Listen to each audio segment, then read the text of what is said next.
Hello and welcome to the Global class. Today we are going to learn alliances. Alliances, it's a part of interdependence key concept. We call it related concept. Under interdependence, last class we studied about global governance. You can find the link either in the description box or on my channel. Under global governance, we were discussing about the different institutions, right? It could be IMF, World Bank, United Nations, European Union, Basel Convention, or many more treaties and the agreements.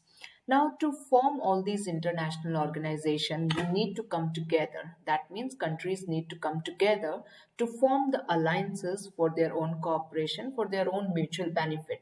So they have some set common goals through which countries meeting together, coming together to form alliances.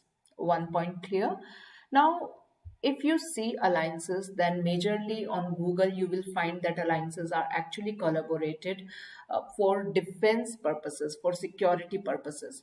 But if you will see in recent or in contemporary era, they have been focused even on political matter or on economic matter, socio-cultural imperatives are there, environmental considerations are there. So different things also have been considered. So alliances are not only limited to just security or defense purposes, but now you see even alliances formed considering values, identities, political needs. All right, so these are the now later formation of the alliances. um, this is the video. I can post the link of the video in the description box for you, and I'll show you some of the notes on the speaker notes. You can pause the video and you can write down the notes. um, it may look very wordy to you at this point in time, so if possible, then open the screen on your laptop so that you would be able to write down your notes also. So as I said, the definition of the alliance. Now I go further, the implication of alliances on the international relation. Try to understand that there are lots of concepts, theories which are connected to alliances. So we'll take one by one those theories and we'll understand very shortly about those theories. Number one concept we study about balance of power. I'm hoping you know about the balance of power. Balance of power, when the countries are aligned against each other to balance the power. What they are hoping, what is the common goal? So that there is no another war. So countries are trying to balance the power. Symmetrical or asymmetrical relationship can be part of this one. Now, when I say balance of power, that means alliances are very natural part of this balance of power, because balance of power is not just only between two countries, but even for those countries, many more smaller countries, they are aligning with those bigger countries.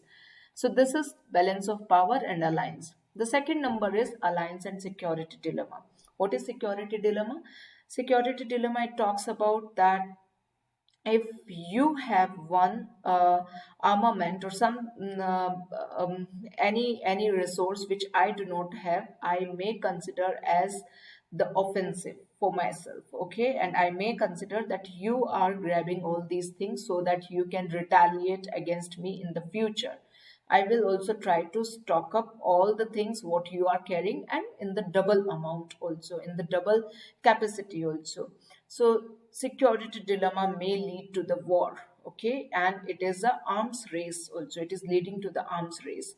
Now, what's happening over there? The fluidity of the alliances, right? Because alliances are not static, they are fluid in their nature. Then they may deepen the security dilemma because countries are joining one bloc or the other bloc. They are also not permanent. Wherever they are meeting with their national interest, they may join the blocs accordingly. Then the third one is collective security, one for all for one.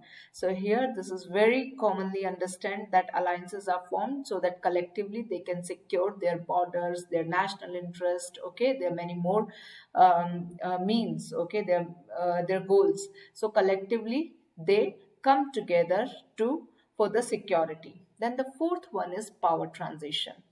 Now, in this power transition, what happens that no countries power or hierarchy, or in the world system, hierarchy is not static.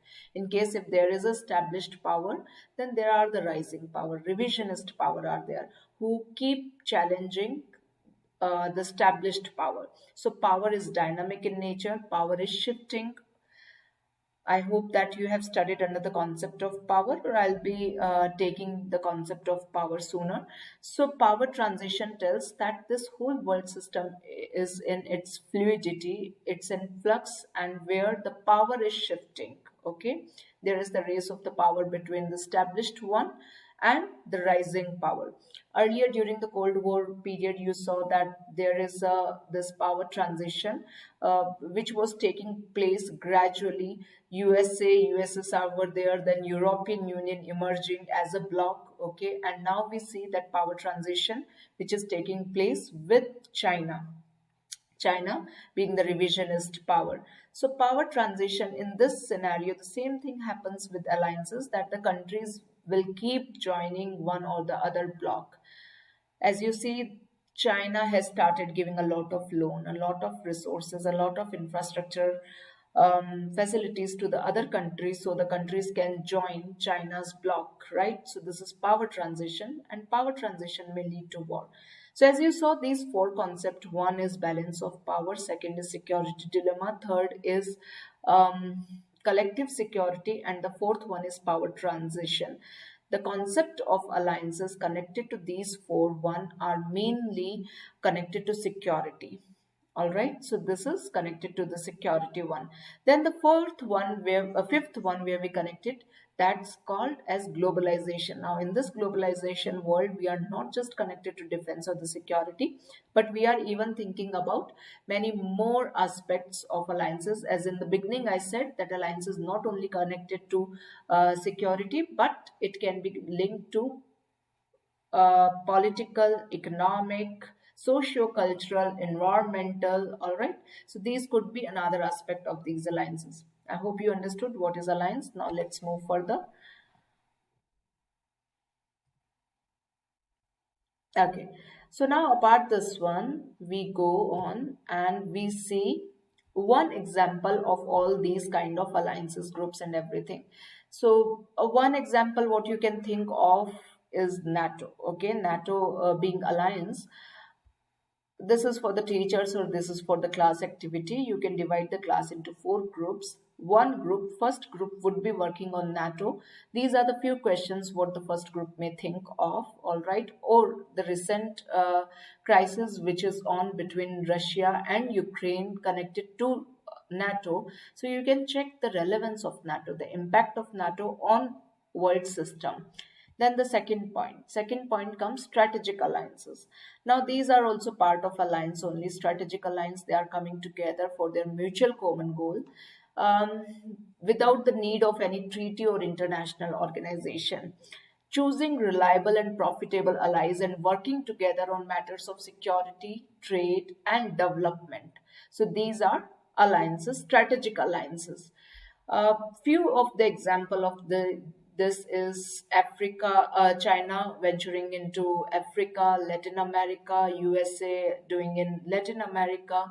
All right, USA Israel's relationship, India Bhutan relationship. You can think many more examples like this. So these all are strategic alliances. Mutual agreements are there, mutual needs are there. They are serving their national interest, and both the parties they are uh, getting benefit out of this. This is called strategic alliance. Now, the group two would be working on one of these aspects. It could be China in Africa. In case if you want to take China in Africa, you can focus only on one country. It could be Mombasa port from Kenya, or it could be Ethiopia, or think about any other country, or overall about China into Africa. Now, the third one, informal groups. Now informal groups are almost the same, where they don't have any secretariat, where they don't have any administration to carry forward to carry forward any rules. No treaties, no binding agreements, sovereignty is very intact. It's like a meeting where they get together to discuss any concerning issue. So this is called informal forums, informal groups. They are also known as IIGOs, Informal Intergovernmental Organization, World Economic Forum, World Social Forum, and all the G groups. Okay, G7, G20, G4, G70. All these are part of these informal groups. Further, you see, IIGOs have the advantage of lower sovereignty costs, as I discussed with you, greater flexibility, avoiding binding agreements, more control over information and access. Fourth is states can also exchange information easier and quicker, especially in crisis setting. Very easy because they meet annually and they discuss all the matters very informally without passing through the files in multiple hands.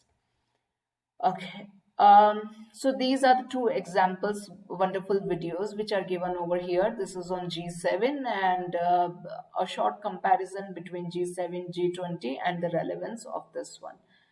I move further. So the third group can work on G7, G20 group or the relevance of G7. The fourth one is treaties and agreements. Now, this is something different under alliances where this is binding in nature, right? Because countries, they sign and then this is ratified through their parliament, okay? Signature where they are signing it, and once they go back their country, it is ratified by their parliament to give more legitimacy to that treaty or the agreement.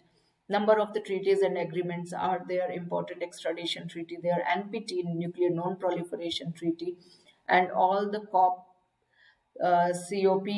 26, Paris Agreement, Kyoto Protocol, Montreal Protocol.